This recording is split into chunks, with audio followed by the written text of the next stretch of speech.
of talk about these new allegations coming out about Casanova being a snitch, a truth teller, tattleteller. There's a lot of words for it. They're saying that, everybody has a lot to say about Troy Ave testifying against Taxstone. It looks like Caswell Sr.'s words are going to be used against Taxstone, who we know is facing a B felony assault with intent to cause deadly injury with a weapon. I think he got 3 of those, 7 felonies in all, including possession of a firearm, intentional murder. He not only shot Troy Ave, he killed Banga, and 2 other people got shot. Aside from that, 1 person lost half their intestine. So this is a big case. Now, I first found out about this from listening to Jordan Tower, and he had who was that? Trife Gangster talking about the wiretap involving Casanova. Let's go to that. As a matter of fact, I'm gonna go to my go back to my history.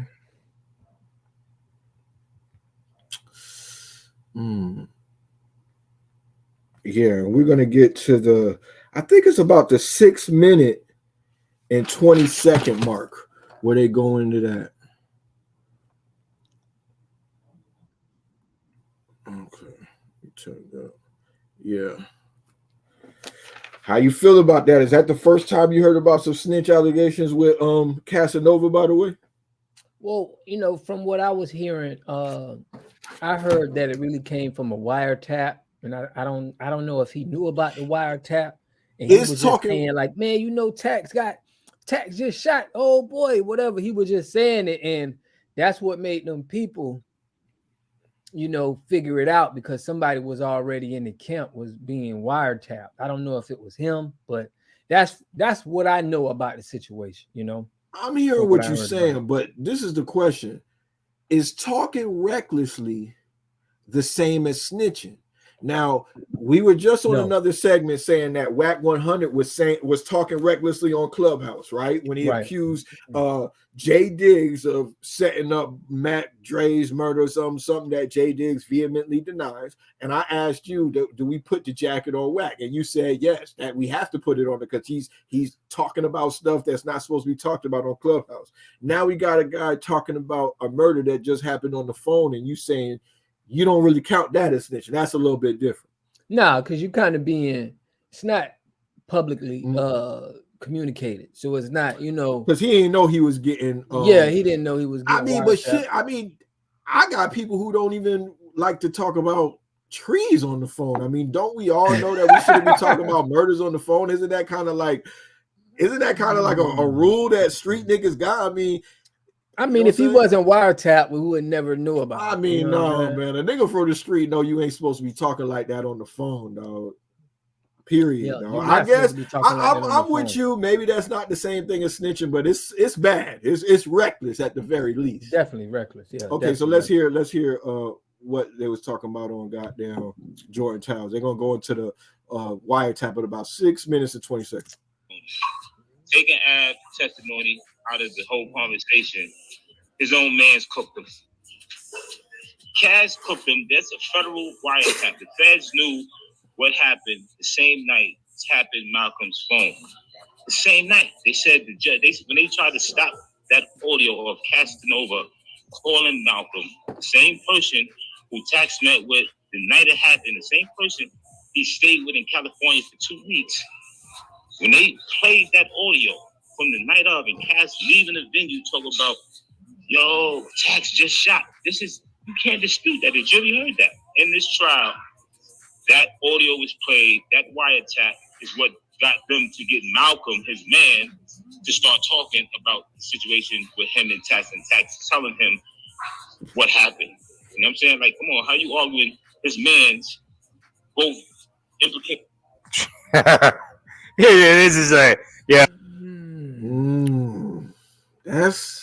That's tricky, bro. That ain't. It's just like we was talking about earlier, right? Even with the Boosie thing, Right. When Boosie had that lyric, like Marlo Mike in the back seat begging for a body, and then they end up, investigating Marlo Mike, and it turns out that maybe Marlo Mike did catch a few bodies. You know what I'm saying? For Boosie, and stuff like that. It's just at some point talking recklessly is almost like dry snitching to me. I don't know. You know what I'm saying? Like that's like. They're not exactly. It's not an apples to apples comparison. Yeah, it's case by case basis. You know what I mean? Talking recklessly is like a cousin of snitching. You know what I'm saying? We might even be able to call it dry snitching. How you feel about that? I'd say how I feel. What, Marlo, Mike, and Boosie? Or I'm saying just in general, just saying too much on a wiretap, on a song. Maybe you talking to somebody about it that if it's a wiretap and you don't know. I can't hold that against you because you're not trying to put this out publicly. But when you putting out information and it's publicly, you putting out public information, you have to be a little bit more wary on what you're saying. I agree with you on that. Like you can't be putting out public information and you're not thinking that people are going to be able to use that information against you. So yeah, I think it's circumstantial, depending on, where you at and what you're doing, Speaking of it depending on where you're at and what you're doing, I actually want to bring up another important part. I think this was the brother Trife Gangster. It's something really important that he brought up. Definitely want to hear some opinions from the comments about this one right here. A lawyer allegedly quoted me from a conversation. Hold on, let me back it up a little bit. Yesterday in court, hold on. Yesterday in court, while they was cross-examining Troy Ave, Taxstone lawyer allegedly quoted me from a conversation, a past conversation in Clubhouse. So I'm just going to speak to the facts, and that's what I'm saying. If we're going to talk about Ave, we're going to talk about before Ave was signed to any agreement. Taxstone was the first person who said anything about anybody, and it had nothing to do with the fact that that case wasn't even on his lap yet. Yep. He had a gun charge. He wrote a full statement. Then tried to tell about his attorney did it. That's your attorney. The attorney cannot do nothing without your approval. Bottom line, I mute my mic. Hey, when I told y'all, when I came in here and told y'all, I said I was. He said an attorney can't say nothing without your approval. Yeah, and we was listening. Yeah, we had a little debate about that the other day. We don't want to go backward. We don't want to go back on this, but that is a question that we got to talk about. I'm sure we're gonna argue about that in the comments too. Are you responsible for everything that your lawyer says? He's saying that initially Taxstone's lawyer was the one snitching on Troy Ave before Troy Ave snitched on Taxstone. And is that your lawyer just speaking in your defense? Isn't that what a lawyer does anytime that he's going to defend you in a self-defense trial? Isn't he going to somehow snitch if you're responsible for everything you say? How could you avoid that? You are responsible. You know what I mean? That's why lawyers get fired. Lawyers get hired. They get hired to represent you. They get fired when they're not doing their job right or something you don't agree with. So if you just going to put it in the hands of your lawyer and say, hey, whatever you do, just do it. That's not exactly what I'm saying. Okay. That's not. I'm saying that. Think about that interpretation. If we're now going to say that anything that your lawyer says is snitching, sometimes your lawyer has to say things about other people to defend your case. You know what I'm saying? Sometimes that happens, especially when we're talking about a self-defense case. So if we're saying that everything your lawyer says, you feel me, is like you said it, it's a lot of people snitching out here. That's what I'm trying to say. The street standard for snitching is inconsistent, it's dumb, and it's untenable. Okay, hold on. No. Let me, we gotta go back to what you said. Because you said, don't your lawyer gotta. I don't want to get stuck on that, bro. Like, I don't even think that's really important. Another thing that he brought up is that they mentioned something he said on Clubhouse. Whack 100 mentioned the Mac Drake killing on Clubhouse too. You feel me? He was a snitch. You feel me? So Taxstone told on himself on Clubhouse. They got shit he said on Twitter. And then they go into like his friend Malcolm snitching on him and the wiretap with Casanova. So he's self-snitching and had help from his friends. No. Yeah, he self-snitched, definitely. And then the friend's testimony. So I mean, it's all bad. I mean, at this point, Casanova would be blamed. You can't blame the lawyer. That's all I'm saying. Yeah. You're trying to put it on the lawyer when I'm not trying to put it on the lawyer. Okay. I'm saying that definition just widens the net for who's snitching. If you're saying that if your lawyer says something, especially in a self-defense trial, your lawyer has to talk about what the other guy did. That's how you prove self-defense. You can't fight a self-defense case without snitching. So if the lawyer gives up information from his defendant instead of pleading his defense and saying this could have happened or this could have happened, but he's saying, hey, Casanova told me this and he did this, and yeah, you're snitching. You get what I'm saying? All right. Yeah. So yeah, at that point, I think you got to say fuck what the hood think and fuck what niggas think. If you're snitching, you a snitch. You fighting for your motherfucking life, and it's a self-defense case. You got to do what you got to do, dog. That's why I say snitching sometimes is the right thing to do, man. Fuck what these niggas saying. Troy Ave, he's fighting for his life in a self-defense case, and niggas expect him to. Oh my God, I got to go back to something else, man. I'm gonna take this off the screen. Since we talking about Troy Ave, I'm gonna bring something else. You ain't know I was gonna bring this up. I ain't gonna bring it else, but listen, all rules don't have to make sense to only the people who are participants. Okay, if you don't know basketball and you say, "Hey, why you can't double dribble?" It's like, okay, it's certain rules that it's to certain people that's in that field. You know what I mean? That's why I feel like I know the rules, contrary to the belief of some, I'm from the streets, but I think at a point you got to outgrow the streets, man. You got to get a little bit more logical. You got to become a grown-ass man and have a better moral code because don't sign up for it. No, ain't none of that. Sign up don't sign up for that. Right. And if you're not trying to handle it like the streets handle it, don't sign up for it. Nobody gonna look at you crazy. Yeah. Get out the streets. Go get a job.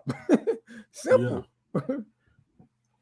But to get in trouble and say, nah, man, listen, I gotta know, fuck the hood. Now, no, you should have been saying fuck the hood before you even got into this. Oh, come on, man. People make mistakes, man. And Troy Ave is one of those guys. Troy Ave is one of those guys who kind of woke up from. Yeah. I'm not knocking. Listen, what Troy Ave did, he's standing on what he did. He ain't backing down and hiding and saying I ain't do this and I ain't do that. He's saying I did this, and he's being a stand-up person for what he did. I can't do nothing but trust him. I can't do nothing but accept what a man chooses for his decisions. I'm not knocking that. You feel me? He was facing 15. He got the year. I get that. You get what I'm saying? All right. So we moved past that, but I think it was fitting to hear what Troy Ave said once upon a time about his case. He said, he's talking about the hood, all because I wanted to be accepted. They called me a rat every chance they got, knowing damn well my case is on camera and it's self-defense. I guess if somebody break in your house, kill your family, and you fight for the gun, but the police see you shooting at them, you supposed to say, I killed my family. I don't know who that person is y'all saw me shooting at. Man, fuck out of here. Defense. I said, lost my money and almost lost my kids behind a hater. Yeah, so now that's a good defense. That's his side of the story. That's we can leave it at that. What he's saying. Some people going to agree with that. Also, I want people to remember Troy Ave accused Casanova of being a snitch back in the day. He showed some paperwork. I wasn't able to look up that case on the New York Post where he says that the guy got locked up, but he shows a police report where Casanova is giving an account about his friend Classic. Allegedly, and he's talking about something that led to a murder investigation, allegedly. I'll just read a little bit of it. On 6/16/04 at 1850 hours, I interviewed above witness at his residence in the presence of his mother. He stated that he left another girl, Natalie. The van his mother drives was crowded. He remembers the ride because he thought the driver was charging them too much and had words with him. When he got home, his mother was already there. He went upstairs and saw that his bedroom door had been busted open. He started spazzing out. He realized that his Evisu jeans were missing during this time. Says Kenny and Molly must have arrived and then classic. Mooly Kenny came upstairs, does not remember meeting Ka. He stated he was upset about breaking. He said he was upset about breaking. I don't know, something breaking in. Classic was upstairs with Ashley, blah, blah, blah. He heard somebody talking in the next room about how he grabbed a man and how the man wasn't fighting back. He threw the man to the ground. He didn't mean to hurt him. Classic was saying how come nobody wants any PC. So yeah, if that's true, that's another instance where Cass he already was skeptical, right? So that whole thing is a mess, man. So this ain't good. I just saw recently Bobby Schmurder was bigging up Casanova because he has a mobile detailing business, a mobile auto spa business on the street, and he was kind of commending him for keeping it going, holding it down. But now we know that Casanova is telling more. Aside from the goddamn tapes. I'm gonna take this off. Aside from the tape, he actually changed his plea. He started with a plea of not guilty. Now he's pleading guilty, and he's talking a lot. I'm gonna go down to the bottom of it. This is an exclusive article from allhiphop.com. I think they came out with this yesterday. Yeah, he had a lot to say about 6ix9ine. But listen to this. They're talking about the other case that was going on when he got hit with a superseding indictment in November of 2021, which claimed Casanova and another Gorilla Stone member named, I ain't even sharing this with you? Now I want y'all to read along with this. I'm going to pick up where I left off, but I want y'all to see. I ain't just talking, man. We're pulling up the receipts. Y'all got to look at this exclusive article on allhiphop.com that just came up, right? I'll start again. Casanova and another Gorilla Stone member named Jared J.C. Chrysler shot a member of the Crips in front of the King of Diamonds strip club during a dispute over gang signs. The rapper also admitted to being the shooter in a July 5th, 2020 incident at a Florida party involving other gang members. During the altercation, Casanova fired at a rival over a gambling disagreement. Additionally, this is a big one, the rapper acknowledged his involvement in a 2018 robbery in Manhattan that left a woman named Naya Rucker severely injured. Rucker claimed that Gorilla Stone members attacked her, breaking her jaw as she was restrained for recording the rapper during a meal. Moreover, Casanova confessed to conspiring to traffic a minimum of 100 kilograms of marijuana and being a key figure in the untouchable Gorilla Stone Nation. Sounds like a yes ma'am situation. Let's move on. He has now pleaded guilty to one count of conspiracy to conduct and participate in the affairs of a criminal enterprise through a pattern of racketeering activity and one count of conspiracy to distribute over 100 kilograms of marijuana. His new sentencing date is now scheduled for June 27th, 2023 at 3:30 p.m. So yeah, I don't see how he's going to be able to get around being called a snitch after that. If what Gunna did with snitching, it seems like he's admitting to being part of a criminal organization, and I'm sure somebody else is facing some time behind the shit. So yeah, he at the age right now where I heard somebody say this. I think it was Wack.